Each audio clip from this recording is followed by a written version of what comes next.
Hello, young biologists. Welcome to an exciting journey into the incredible world of animal classification. Today, we are diving deep into a truly unique group of non-chordates, the Echinodermata. These spiny-skinned creatures hold many secrets of the ocean.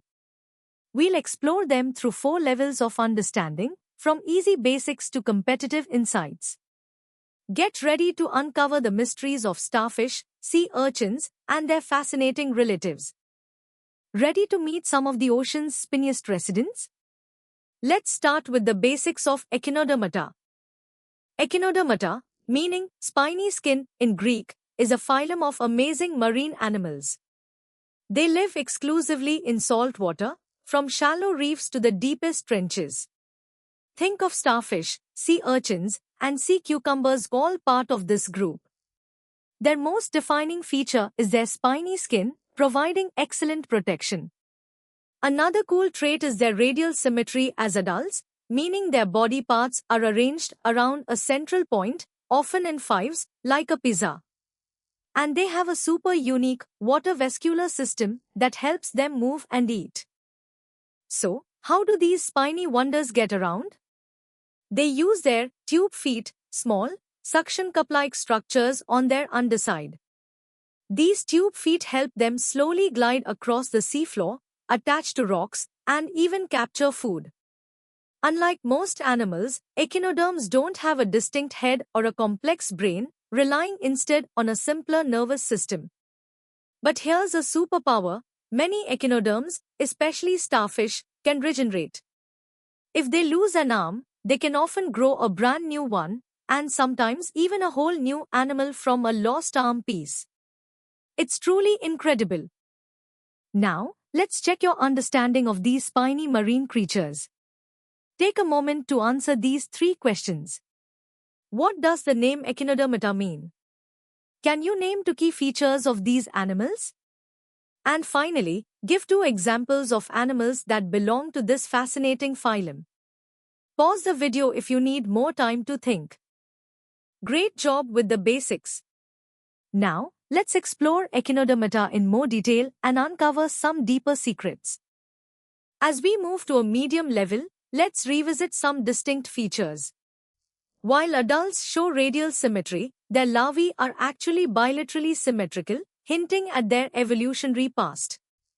Echinoderms also have an internal skeleton, called an endoskeleton, made of calcium carbonate plates called ossicles, embedded in their skin, not an exoskeleton like insects. They are strictly marine, meaning you'll never find them in freshwater. The star of their unique anatomy is the water vascular system. It's a network of fluid-filled canals, with a special sieve plate called the madreporite on top, allowing water in and out. This connects to a ring canal and radial canals that extend into their arms. This water vascular system is a true hydraulic marvel. It powers their tube feet. Imagine small, muscular extensions with suction cups. When ampullae, which are muscular sacs, contract, they push water into the tube feet, making them extend. Then, the tube feet attach to a surface, and by contracting their own muscles, they pull the animal forward, or create suction to hold on. This system is not just for movement, it also helps them capture food. Their digestive system is usually complete, with a mouth on the underside. Starfish even have a trick where they can push their stomach out to digest prey externally. Respiration and excretion happen mainly through these same tube feet and specialized skin gills. Echinoderms mostly reproduce sexually, with separate male and female individuals releasing eggs and sperm directly into the water for external fertilization. This leads to free-swimming larval stages, which, remember, are bilaterally symmetrical. These larvae then undergo a dramatic metamorphosis, transforming into the radially symmetrical adult form you recognize. But that's not all. Their incredible ability to regenerate lost parts is also a form of asexual reproduction. If a starfish arm breaks off with a piece of its central disc, it can often regenerate into a whole new, complete starfish. This regeneration is a powerful survival mechanism. Time to test your knowledge at the medium level. Take a moment to explain the function of the madreporite. How does the water vascular system help a starfish move? Describe the symmetry of both adult and larval echinoderms. What is an endoskeleton and how does it relate to them? And finally, why are they exclusively marine? Pause and think through your answers. You're doing great. Now, let's push our understanding further and explore the deeper biological and evolutionary connections of echinoderms. At the hard level, we uncover a profound truth: echinoderms are deuterostomes. This places them in the same major evolutionary group as chordates, which includes us. In deuterostome development, the anus forms first from the embryonic blastopore, and the mouth forms secondarily. This is opposite to protostomes. This shared developmental pattern is a strong indicator of a common, ancient ancestor with chordates, despite their very different adult forms. The fact that their larvae are bilaterally symmetrical further supports the idea that they evolved from a bilaterally symmetrical ancestor, with radial symmetry being a later adaptation for their specific lifestyle. This evolutionary link makes them incredibly important in understanding animal diversity. Let's delve deeper into the mechanics of their water vascular system, truly a hydraulic masterpiece. The madreporite isn't just an opening, it's a pressure-regulating valve and filter. Above each tube foot is a muscular sac called an ampulla. When the ampulla contracts, it forces fluid into the tube foot, extending it. The tube foot then attaches using a suction cup, and its longitudinal muscles contract, shortening it and pulling the animal forward. This precise, coordinated action of thousands of tube feet, managed by radial nerves, allows for slow but powerful movement. This system is also vital for gas exchange, allowing oxygen to diffuse in and carbon dioxide out through the thin walls of the tube feet and dermal branchiae, which are essentially skin gills. Beyond their unique locomotion, echinoderms have a body wall composed of an epidermis, a dermis containing their calcareous ossicles, and muscular layers. They possess a true column, an extensive body cavity that houses their organs and forms the water vascular system. This coelomic fluid is critical for circulating nutrients and oxygen.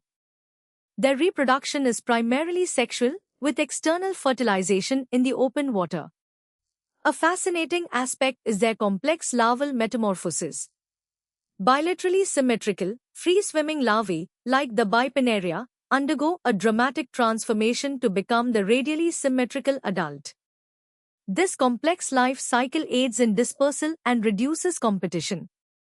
And of course, their remarkable regenerative abilities allow for both repair and a form of asexual reproduction. Now, challenge your understanding with these hard-level questions. Explain why echinoderms are classified as deuterostomes and its significance. Describe the coordinated action of ampullae and tube feet. How do they achieve respiration and excretion without specialized organs? Discuss the advantages of their larval and adult symmetries. What's the role of coelomic fluid? And finally, if a starfish loses an arm, under what conditions can it regenerate a whole new individual? Take your time to formulate detailed answers. You've tackled the tough questions. Now, prepare to journey to the cutting edge of biological understanding. We are about to explore echinodermata at the hardest, most competitive level.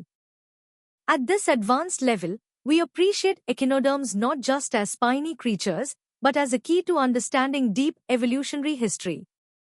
Their classification as deuterostomes, alongside hemichordates and chordates, highlights a shared ancestry defined by specific embryonic traits like radial cleavage and the blastopore forming the anus. The striking paradox of their radial adult symmetry versus bilateral larvae remains a fascinating evolutionary riddle. Scientists hypothesize that radial symmetry was a secondary adaptation, perhaps for a sessile or slow-moving bottom-dwelling lifestyle, evolving from a bilaterally symmetrical ancestor. Molecular phylogenetics strongly supports this, placing echinoderms and hemichordates as sister groups, reinforcing their critical position in the tree of life.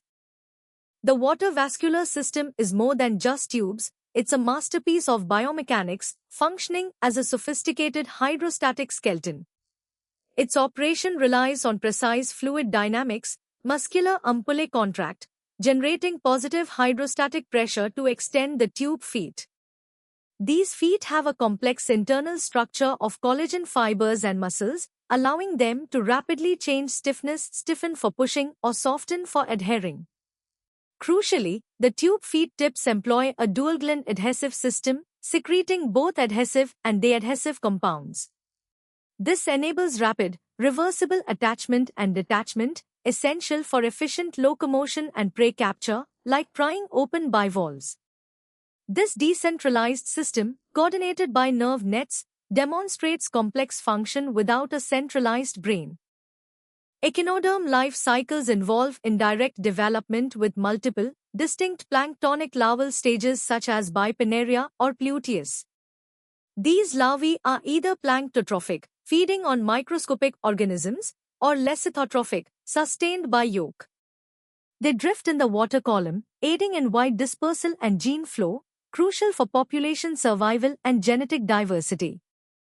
The metamorphosis from larva to adult is a dramatic, often environmentally triggered event involving extensive tissue reorganization, where much of the larval body degenerates as the adult rudiment develops. Ecologically, many echinoderms are keystone species. Starfish, for example, control mussel populations, preventing them from dominating habitats. Sea urchins are vital grazers, maintaining kelp forest health. Sea cucumbers, as deposit feeders, play a critical role in nutrient cycling and sediment aeration on the seafloor. Despite their resilience, echinoderms face significant threats. Ocean acidification directly impacts their ability to form and maintain their calcareous ossicles and spines, hindering growth and survival. Climate change affects larval development and adult distribution, while diseases like sea star wasting syndrome have caused devastating population declines. However, echinoderms also offer incredible biomimicry potential. Their water vascular system inspires soft robotics and reversible adhesives. Their mutable collagenous tissue, which allows rapid changes in body stiffness, is a subject of intense material science research. Economically, sea urchin gonads and sea cucumbers are highly valued foods, and their unique biology makes them invaluable model organisms for developmental biology research, contributing significantly to both science and industry. Now, let's tackle the first 5 hardest questions to truly challenge your understanding. Analyze the evolutionary implications of their symmetry. Explain the biomechanics of the water vascular system for engineering. Discuss the adaptive significance of their complex metamorphosis. Elaborate on ocean acidification's impact and propose solutions. Finally, design a hypothetical bio-inspired robot. These questions require critical thinking and synthesis of knowledge. Pause the video and take your time.